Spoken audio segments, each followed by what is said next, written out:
असार मान रोपेर मुरी फलाउने समय हो।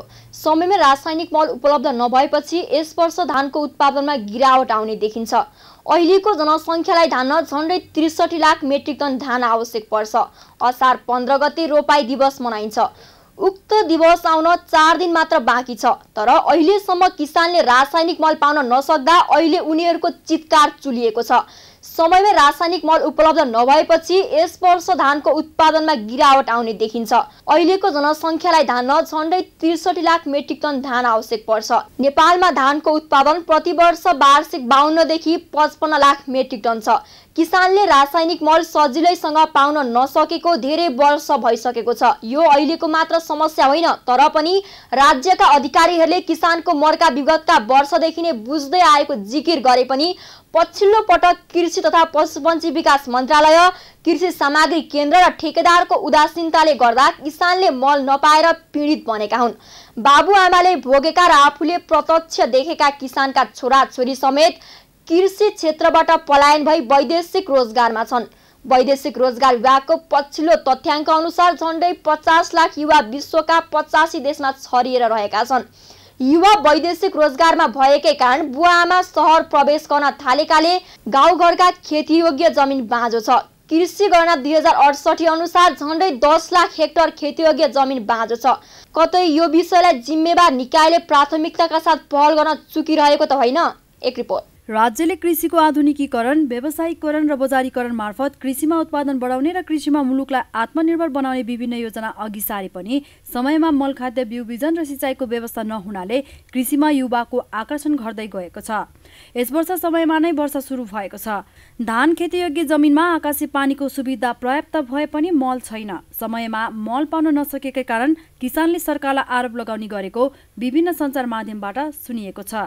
कृषिमा वर्षैपछि आयात बढ्दैछ। गत वर्ष रु 34 अर्बको धान चामल आयात भएको थियो भने चालु आर्थिक वर्षको 11 महिना जेठ वसन्तसम्ममा रु 45 अर्बको धान चामल आयात भइसकेको छ। नेपाल कृषि प्रधान देश हो। आम नेपाली अर्थात् हाल 62% जनता कृषि पेसामा संलग्न छन्।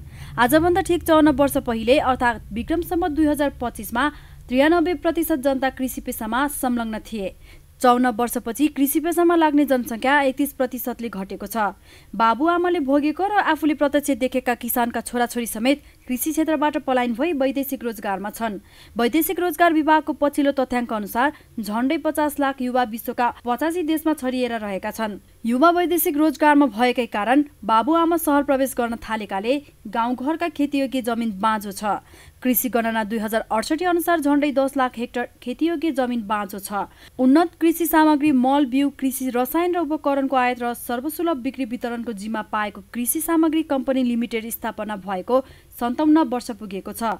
विक्रम सम्वत 2022 मा स्थापना भएको कम्पनीमा सरकारदेखि सरकारसम्म G2G र बोलपत्र आह्वान मार्फत मल खरिद गरी देशभरका 5300 सहकारी संस्था मार्फत बिक्री वितरण गर्दै आएको छ। लामो अनुभव रहेको उक्त संस्थाको अहिलेको व्यवस्थापन राम्रो नदेखेपछि कृषि विज्ञले कम्पनीको औचित्यमाथि प्रश्न उठाउन थालेका छन्। आवश्यक पदार्थ नियन्त्रण अधिकार ऐन 2017 को दफा 3 र 8 ले दिएको अधिकार प्रयोग गरी नेपाल सरकारले रासायनिक मल नियन्त्रण आदेश 2055 को दफा 4 प्रयोग गरी रासायनिक मल खरिद तथा बिक्री वितरणको जिम्मा कृषि सामग्री कम्पनीलाई दिएको छ। उक्त आदेशको दफा 4 मा नेपालभित्र रासायनिक मलको उत्पादन, पैठारी वा बिक्री वितरण नियमित र नियन्त्रण गर्ने दायित्व कृषि तथा पशुपक्षी विकास मन्त्रालयले तोकेको निकाय वा पदाधिकारीलाई दिइने उल्लेख छ। कृषिको उत्पादन दर बढाउन राज्यले किसानलाई रासायनिक मलमा अनुदान दिने 2065 सालमा प्रधानमन्त्री डाक्टर बाबुराम भट्टराईको पालादेखि पुनः सुरु भएको हो। यसअघि 2029 सालमा भएको तेलको अत्याधिक अभाव र रासायनिक मलको मूल्यमा भएको वृद्धिका कारण सरकारले देशभरि नै मलको अधिकतम खुद्रा मूल्य तोकेर अनुदान दिने नीति अंगीकार गरेको थियो। त्यसपछि 2054 सालमा सरकारले रासायनिक मलको क्षेत्रमा नीतिगत घोषणा गर्दै गैर युरिया मलमा अनुदान पूर्ण रूपमा हटाउने र युरिया मलको हकमा समेत चरणबद्ध रूपमा अनुदान हटाउँदै लैजाने निर्णय गरेको थियो। आर्थिक वर्ष 2078-79 का लागि सरकारले रासायनिक मलमा रु 15 अर्ब अनुदान दिने व्यवस्था बजेट मार्फत गरे पनि किसानले भने अझैसम्म मल पाउन सकेका छैनन्।